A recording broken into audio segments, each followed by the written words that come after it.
Alright guys, this is Edgar Murak DJ. Thank you so much for clicking on this video. I wanted to make this video for those of you who are interested in my progress in playing the game. I can't believe that I have been playing Genshin Impact for around 2 months now. Something that I discovered because of the Natlan Live Symphony, and I remember in my original reaction, the beginning first video, I was like, what is a Genshin Impact? And now here I am. I have finally entered Inazuma.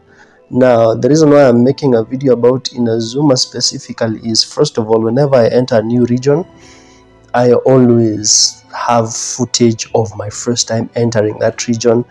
Whatever you're seeing on your screen right now, these are clips from my gameplay as I was entering. I thought that instead of just doing raw gameplay, I should do some commentary because it's much easier that way. I've seen some people telling me just play the game by yourself because whenever I record gameplay for YouTube, I have to switch off the music because the music ruins the sound. My computer has this recording issue. I don't know why. I use Microsoft Game Bar to record. I don't know why. When I play the game is smooth, seamless on my computer, but when I record the footage, it always comes out with this choppy audio. But if I remove the music, the audio becomes much better.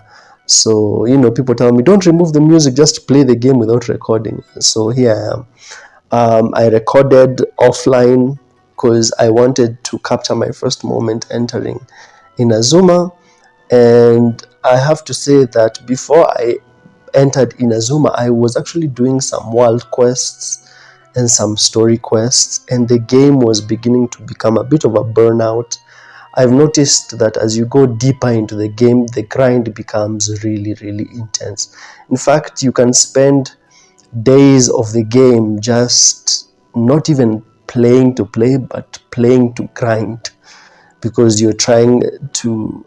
There's this loop that Genshin Impact has. For example, there's a time I wanted to... I think it was to level up. Everything I'm saying right now is mostly unscripted. It's just thoughts from my head.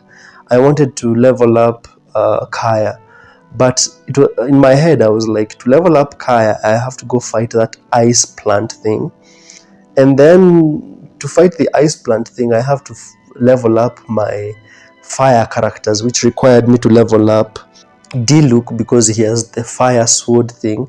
To level up Diluc, I have to go fight the fire flower thing. To fight the fire flower thing, I kind of need to level up the girl. I have, not Barbara, there's another water character I like using, the Sumeru desert girl. I can't remember her name right now, but yeah, there's that Sumeru desert girl. I was like, I have to upgrade her. To upgrade her, I have to go get Mora. To get Mora, I have to go do this. Yeah, so I was getting so tired of like the grind. But I noticed that when you just decide to follow the game, especially the Archon quest, the game can actually give you a lot of these things, most of them, the leveling up materials, the Mora, the gems, if you just follow the Archon quest. So I noticed, let me just follow it, and wow, I ended up nicely here in Inazuma. Especially after I beat Child. I actually recorded myself beating Child, which actually took quite a short amount of time. I was very shocked. I recorded footage of myself beating Child, and that footage of me beating Child, that was my second attempt at beating Child. It was my second attempt. I can't believe I beat him on a second attempt, and yet there's a video of me here on my YouTube channel of me being brutally beaten up by some ice mages. And there's a video, I'm sure if you've watched my videos for my gameplays, you know that video that I'm talking about. There's a video where I was playing at Jiren Karst in Liyue, and some mages just beat the living shit out of me. So I could not believe that I managed to beat Child in 2 tries. Yet there was a time where some mages were really harassing me. Anyway, back to entering Inazuma. Here I am. I have met, what's his name? Toma. Cool character. This is not my first time seeing him though. There's a time that after I did my video of entering Natlan for the first time, I think I did a video where I didn't even record the video, but Genshin allows you to do like a character trial. So I believe I did a character trial for Kinich, and Toma was one of the characters that I was given. So this is not my first time seeing Toma. I should mention, by the way, that Beidou, that's how you say her name, Captain Beidou, that lady, whoa, that lady is hot. Hot. I should mention that because personally, I'm not the kind of guy to have, I don't know, waifus or care about waifus and stuff like that. Like I always notice, like in the Genshin community, there's all this discussion about husbandos and waifus. So me, I've never like really cared. I understand that these are game characters, but Beidou, damn, that girl is thick.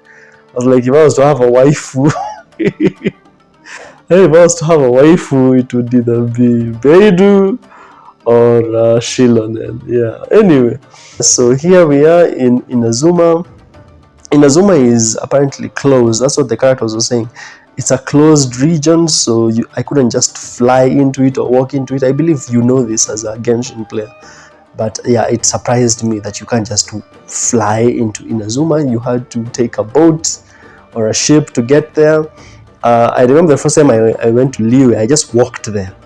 I've also unlocked Sumeru, so Sumeru I just glided there. But with Inazuma, yeah, there's like a whole process of getting there. Yeah, but once you land, you have to go and, I don't know, produce documents to show that you're a foreigner entering Inazuma.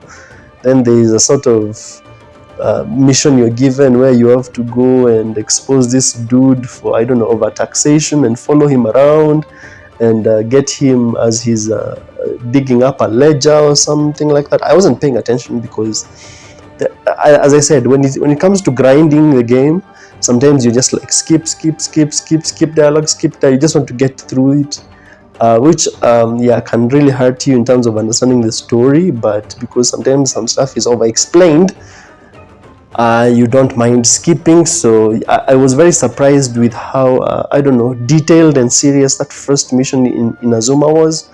The one about taxation, very surprising. But I was skipping through most of the dialogue because I wanted to just run around and explore Inazuma for the first time.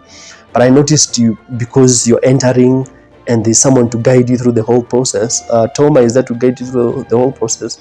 You immediately end up in a mission. Immediately, you can't just like jump into the region and run around the way I did with Sumeru and Liyue and Natlan.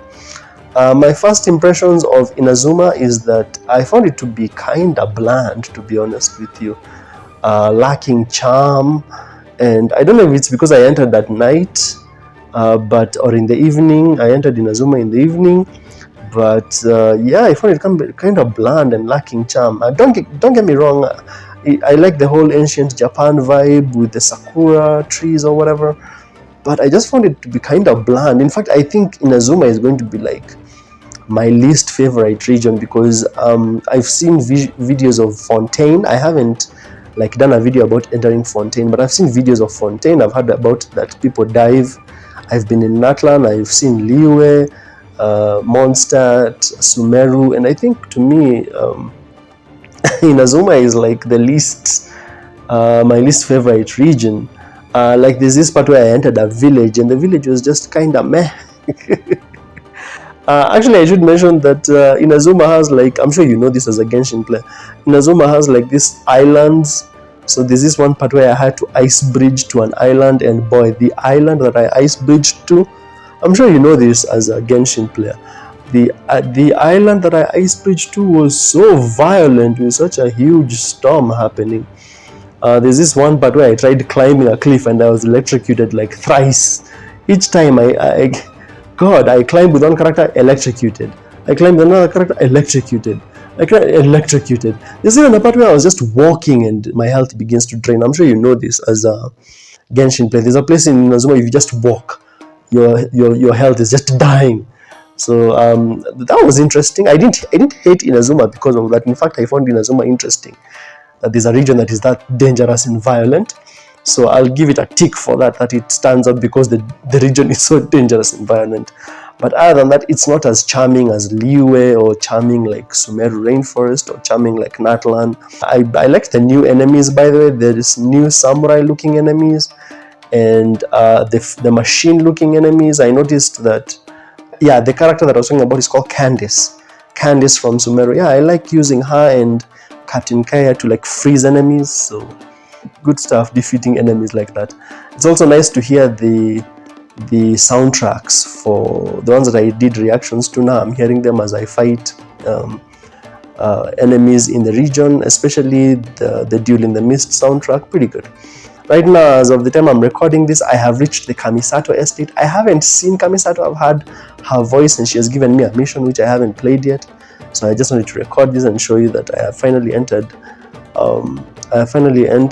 Inazuma. These are my thoughts about the place. Smash like and subscribe. Thank you so much for listening to this short review and my first impressions of Inazuma. I think I'll do one for Fontaine. I'm pretty sure I'll be able to do one for Fontaine before Snesnaya is opened up, you know. I'm trying to play the game in chronological order right now. So yeah, if you want to see my videos about entering Natlan for the first time or entering Sumeru for the first time, I'll leave them on screen. Thank you so much for watching this. I'll see you in the next one.